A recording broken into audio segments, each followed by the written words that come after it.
Good morning everyone and welcome back to Honeybee Farmstead.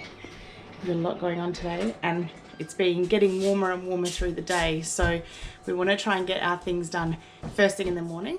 All right babies, it's time to come out. Let's count them as we pull them out, Miss Gracie. Yes. It looks like there's quite a lot in there. I actually think there's like 11 or 10. Okay, cool. Let's see if you're right or not.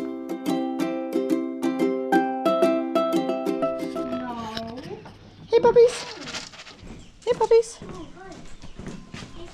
There you go, babies. Yes. Good girls. Yeah, you are too. All of us are. Yeah, I know. Yeah, good. Ready to feed the baby? Baby.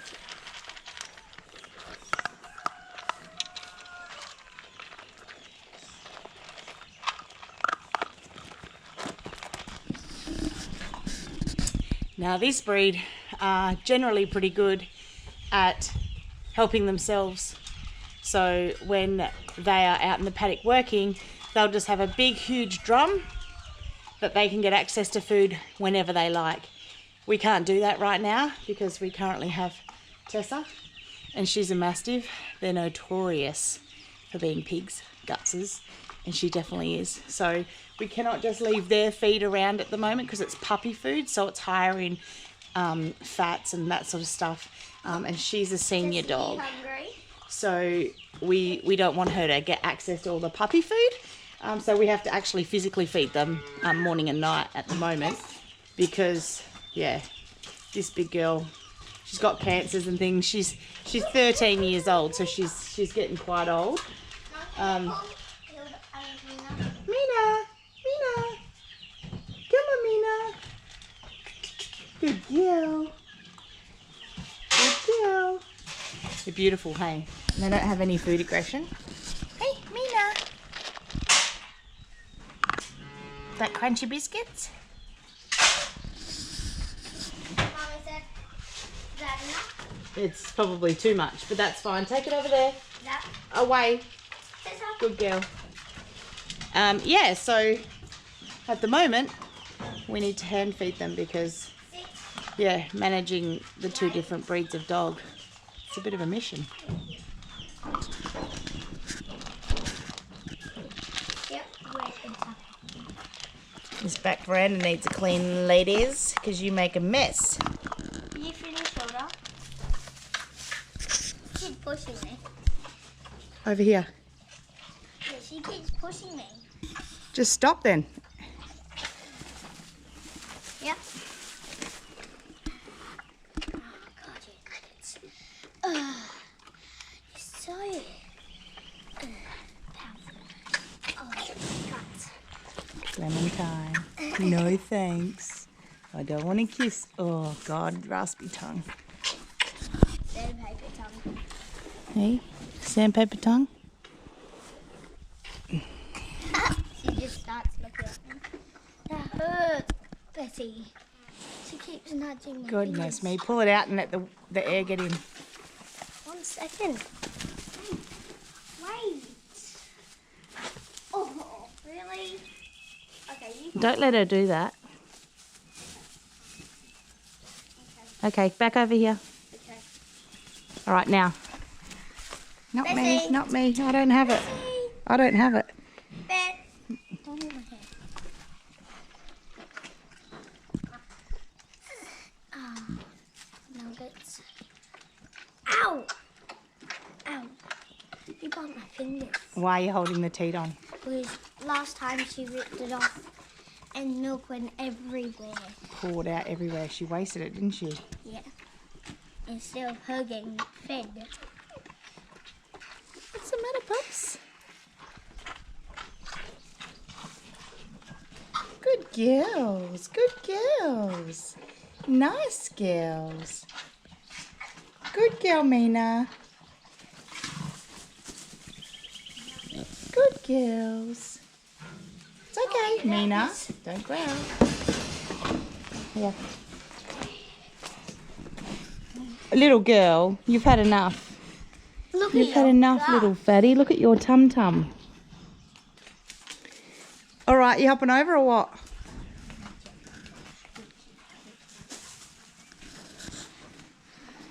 You hopping over? You got an audience here of cows. Yes, open up the gate. Let Deirdre and... Oh, actually, go hang up her food first so they don't guts it. Please don't. Again, the same thing. She has calf pellets that we feed her. She has access to them all the time in that corner one where Grace is going now. Bessie. So what we do before we let Deirdre and Clementine in, because it's high in like calcium and fats and stuff like that for calves to wean them off milk. But because she's a bottle baby, we give her access to it all the time.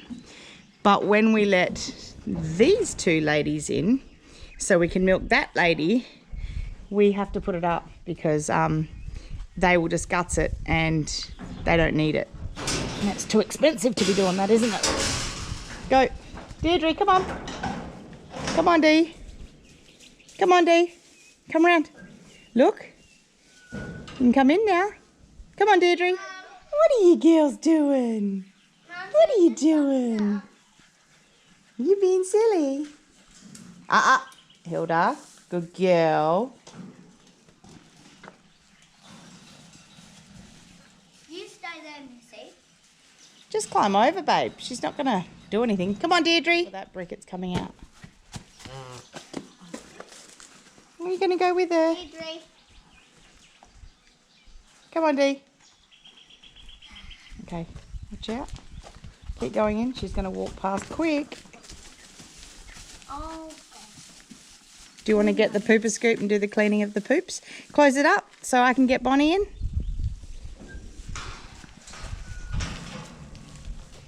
You're not hungry. Look at that tummy. If we feed you any more, you'll pop.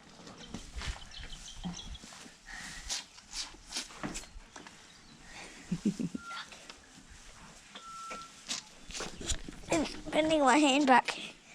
And take it out of her mouth. Wait! Just walk past. I can't. She's all over me. She is all over you, isn't she? I want to stop doing that baby. And it's growing up. All right, let's do the milking. Okay, can I wash my hands? Sure can. Yes. Hops. Good girl, Hilda. Good girl. I'm watching. Do you want to do a little bit? What are you doing? Hey? Little kitty. Good girl. Hi, Mina. Good girl. It's a cow. That's a cow. And we're milking. That's what we do every morning. Good girl. Lovely. Good girl, Mina. These mozzie bites, man. Good girl, Mina. It's a cow. Good. You're going to be guarding them from wild pigs. Wild dogs, wild foxes. Why? Because After what happened with Valley? with Valley and And the her calf. baby? Yeah.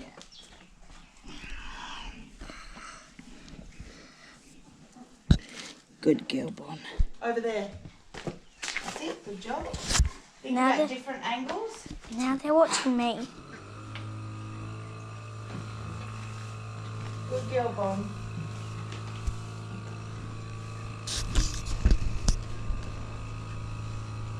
Now they're just coming to me. Good girl, Bonnie. Good girl, Bonnie. What you doing, Pop? Good girl. We're milking. Hey, Hilda. Good girl, Hilda. Hi.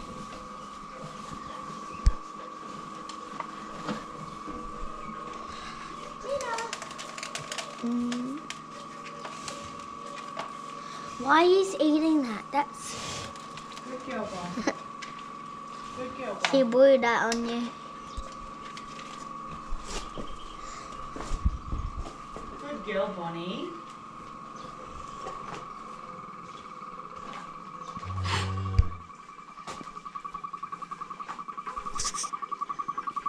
Good job, Bon.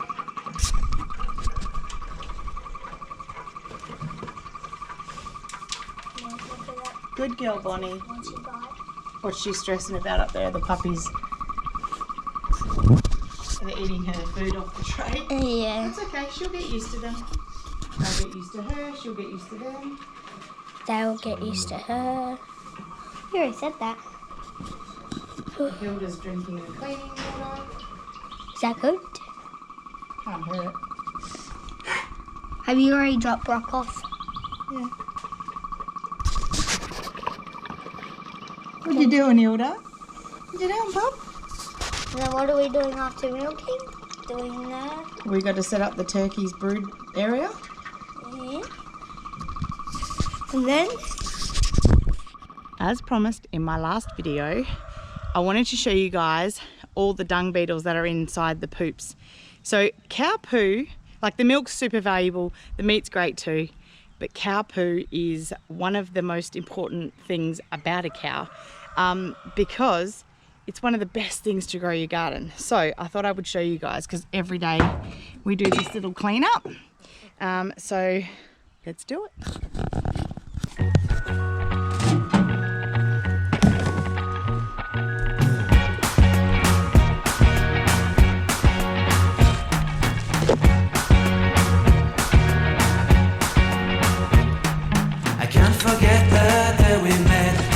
So blue, me piercing through.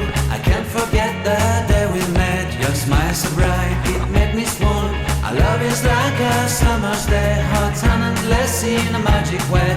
Whenever I see you, all I can think is my summer love. Been waiting for you, my love. My summer love. Been waiting for you, my love. I can't forget the day we met. You looked so fly in your red Corvette. Your hair, your look, your everything. When I see it all, I knew that you were mine. I'm in love with your hair, your lips, your silhouette in the moonlight shine. With my love, you won't ever be alone. My summer love, been waiting for you, my love. Completely a fool, been waiting for you, my love.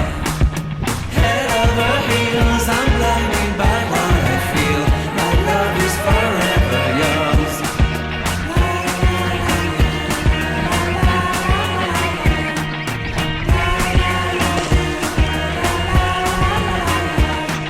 You have my heart, you have my soul, you have my whole, you have my control. Love me tender, love me sweet. With you I know that I'm complete. I'm in love with the summer's day. For you I'd give my life away. Never leave me, never let me go. My summer love, been waiting for you, my love. My summer love, been waiting for you, my love. My love is forever yours. Forever yours, my love is forever. How good is that? Those bugs are super protein for the chickens and ducks. They scratch through the poo and move it all around the yard. So it's feeding this beautiful big tree here. It's also the cow's gut bacteria, so all the healthy bacteria and probiotics and stuff in the cow's gut. Also excellent for the chickens, but if there is any parasite of any kind, it's not transferable to the chickens, and its life cycle ends here with the chickens. It's pretty cool. So that is why rotational grazing is one of the things that we are working towards. Obviously, you get to a property, you can't just set up and you'll be away with everything you want to do. It's a process, and so we are like constantly working on a new project every time Alex is home. If it's a big project or when he's away, you know, we're setting up for it. So part of putting the poop into the chickens here is that when they're in the pasture, they will actually go to the poo knowing that there's dung beetles in it, and they will dig through the poo and spread it everywhere, naturally fertilising our pasture. So every year our pasture will get better and better, and eventually we'll be growing the best pasture, and that means diversity for our animals and what they're foraging on. So that's the plan. It's not a new one. People have been doing it for a long time, especially in the US. There's a whole regenerative farming movement that are using this principle. So I thought I would share with you that that's our plan as well.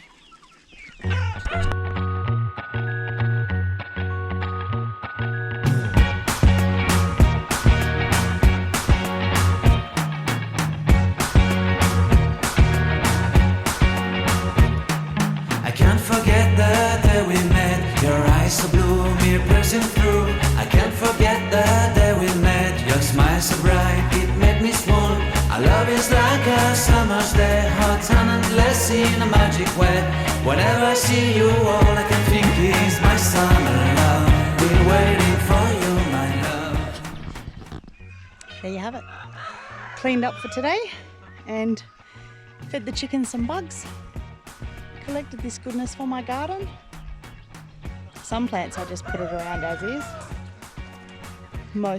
A lot of it goes into the worm farm too. Worms love cow poo. They just love it.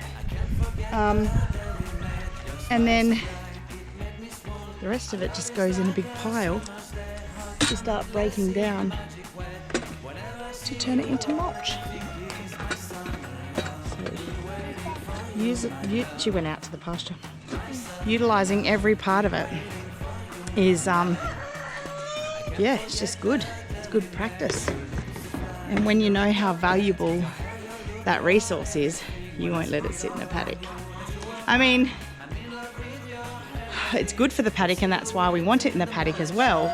But to start with, what's most important for us is to get veggie gardens growing. This soil has been so badly depleted from, gosh, I don't know how many years of just intensive cropping, like agricultural. It's become an agricultural wasteland, and I mean, weeds grow here. Excuse me, darling. Weeds grow here quite well, but we want to be able to grow some beneficial grasses, and we think at the start of winter we might actually intentionally sow in a regenerative blend. So a mixture of all the different things, some vetch and peas and the right types of ryegrasses. We don't want any rye tox. Oi! Oh my God, why is that gate open?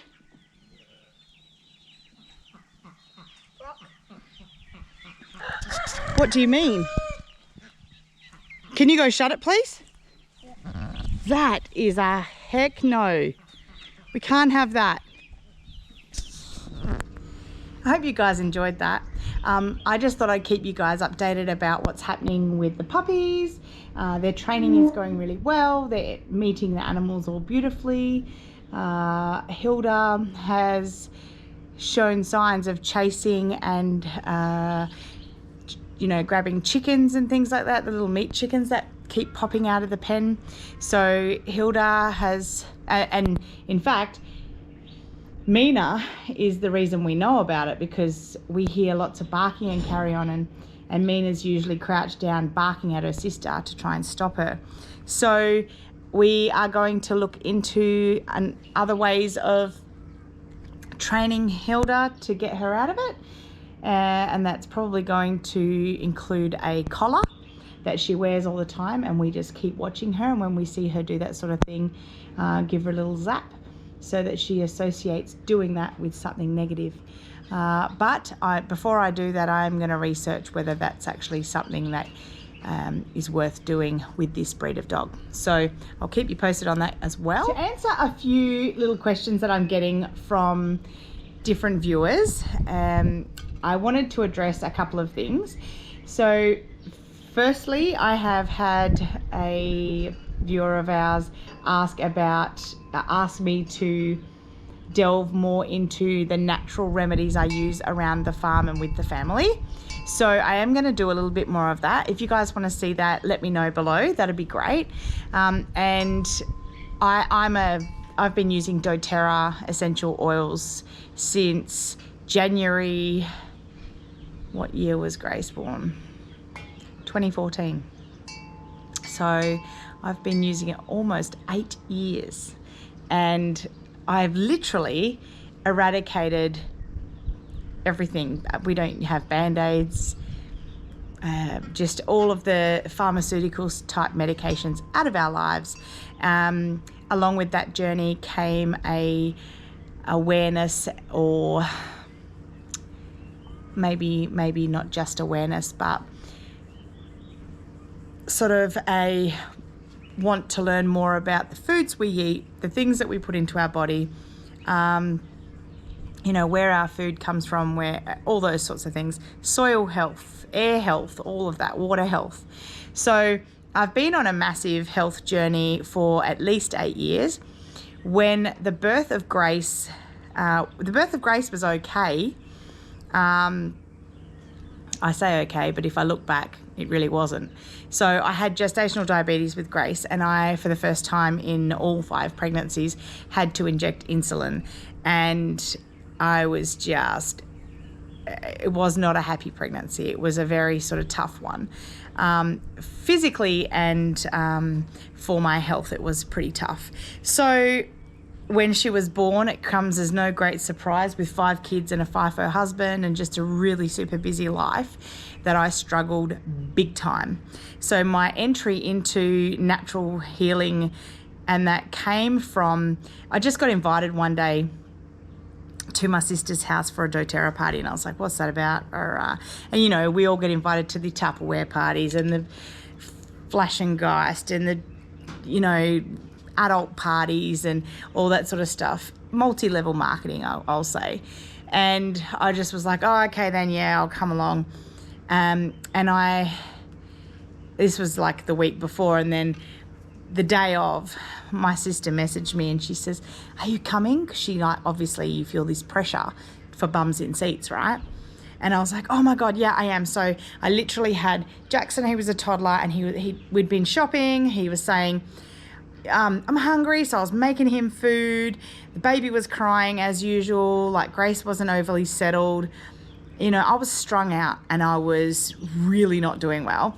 So yeah, and like Alex had gone back to work, so he only got the obligatory 6 weeks off. Anyway, he'd only just gone back to, I remember that, and that's why I was a bit flustered, because Grace used to scream in the car the entire way to Perth and the entire way back, which was a little over an hour for us. So by the time we got home, you know, I had one of my children crying. Jackson was sitting there with his hands over his ears, like catatonic, just about to lose his marbles. And I mean, I felt the same too. It was really quite a stressful time. So yeah, she sort of rings and goes, oh my God, are you coming? Like, I thought you were coming. We're waiting on you. And I was like, yep, okay. And, you know, I'm never one to say no to people. You know, before I sort of started this journey, I said yes to everyone, tried to please everyone, and it just had me very strung out at the end of the day. So yeah, I literally got a tea towel and threw it over all the mess and carry on. Didn't even feed Jackson. I thought, oh, you know what? It's one of those, you know, MLM parties. They always put food on there. I'll just feed him there. So I put Grace in the car. As soon as her butt hits that car seat, she starts to scream, and I'm just like, I was so stressed out by the time I got there. A friend of mine who was actually demonstrating it, Alison, she just said to me, because she hadn't seen me since I'd had Grace, she just said to me, oh, how you doing? And I burst into tears. I just lost it. I was just like, this is how I'm doing. Look around you. The baby's screaming in my arms. The toddler's like cracking a tantrum because I hadn't had a chance to feed him yet. You know, with all the running around and stuff, I just lost it. And as I walked in, there was another lady crying on a chair over a bit further, and I thought, what have I walked into? And I probably shouldn't have left the house that day, but I'm so glad I did, because she just went, okay, hang on a second, just have a seat, got me a glass of water, and she just gave me a bottle, and she said, just start breathing on that, talk to me, tell me what's going on. And anyway, long story short, I got an every oil kit that day because at the end of the party, she sort of was like, what do you want help with? And I said, everything. Like, my body was messing up. I'd had 2 major panic attacks, and now I had never suffered panic attacks ever in my life. So when I did have my first panic attack, it was so bad. My mum actually said, oh, you're probably having an aneurysm or something, like something's, you know, you just had a cesarean, your 5th cesarean. They did say to keep an eye out for blood clots and all that. So yeah, probably not the best thing to hear when you were having a panic attack, but I didn't know it was a panic attack. I felt like my chest, I couldn't expand my chest, I couldn't breathe, everything went tight and was choking me. I felt like I was going to vomit. My vision was blurred and sort of dizzy. I wasn't in a good way. This was prior to the doTERRA party, so that was on my mind as well. I actually thought I was quite unwell. I thought that, well, I actually was mentally quite unwell. I thought that I was dying during those. The first one happened, like nothing particularly stressful was happening. We were having a barbecue with my parents were over because I had a new baby, and nothing too stressful had happened that day other than the monotony of a home like I'm explaining. But yeah, it just happened that night, and I thought, oh, I just need to have a good vomit. You know, when you're feeling a bit like that, you know, if you have a vomit, clears everything out. Went to the toilet to do that, and I just didn't get better. So I came out, and in the end, and for anyone that knows me, going to the hospital is the last thing that I ever want to do. I have a massive phobia of hospitals. Nothing great's ever happened to me in them. I've been in a major car accident before. My mum thinks it happened way back when I was little. I'm not sure because I was obviously little, but I'm not even kidding. They've had to sedate me in the car park for me to come in and actually have cesareans to have my babies. And when I found out I was pregnant with Grace, yeah, I struggled. The first thing I thought was, oh my God, I've got to get this baby out. And I was only like 3 months pregnant. So I do have a massive fear of hospitals. So anyway, for me to go, yeah, I need to go to hospital, huge deal. So I go up to the hospital. They can't figure out what's wrong with me. They're running all these tests. They're like, maybe it is a clot or something. Even the doctors were like scratching their head. And anyway, they drugged me up big time. So much so that I couldn't breastfeed that night. I had to like express everything out and get all that milk out before I could think about breastfeeding again. And I breastfed Grace till she was 2. So she was definitely a breastfed baby. Anyway, so yeah, back to the party. I did have a lot going on. She basically said, okay, list 3 things you want to try and make a bit easier in your life. And I went, okay, every time I put the baby in a car seat, it screams constantly, the entire way to Perth and the entire way back. I'm a FIFO wife, can't have that. I dropped my husband at the airport. Okay, cool. And then she said, what about something to manage, manage your stress and anxiety a bit? I said, yeah, right, let's do that too. And then she said, anything else? And I said, I can't think of anything. And then it was a couple of nights later, or maybe even a week later, when I rang her. I was like, my milk's drying up, I want to breastfeed. And she gave me some solutions. But anyway, I'll go back to the party. She gave me a couple of things. She put a drop of Digest Zen, which is a digestive blend. It's now called Zen Guest. They keep changing the names for TGA purposes. She diluted it and put it in Grace's belly button. And she gave me some Balance and some Lavender Peace. And she said, she got me to put it on my wrists and rub it in and breathe it in and kind of get it on me. And I didn't even notice what it was doing to me. I was just like more focused on what was happening with the kids. And I put, at the end of the party, I had ordered an every oil kit, which is like pricey, but worth every cent and more. I was so glad I did in the end. When I got the kit, however, I was so overwhelmed. I was like, I don't even know how to use essential oils. We did not grow up like that. My mum is the opposite to a hippie, like the total opposite. She grew up on a farm. If you've got a headache, you take Panadol. Like everything is pharmaceutical, and you go to the doctor for everything, right? So I definitely knew nothing about. In fact, it was a little bit frowned upon. It was a little bit like woo-woo and weird. That's how my family is anyway. So it was very different for me to get into that. Anyway, I'm going to flash forward. Within the first year of Grace's life, we had gotten on top of everything. She no longer ever cried in the car because it was just an air bubble. That was the angle of the car seat was causing her an air bubble, and the Digestin helped that air work out. And the first time she ever got in a car seat and went anywhere was being put in the car seat to go home from that doTERRA party to my house. It wasn't even that far, but I was like, oh my God, she didn't cry. First time ever. Yay.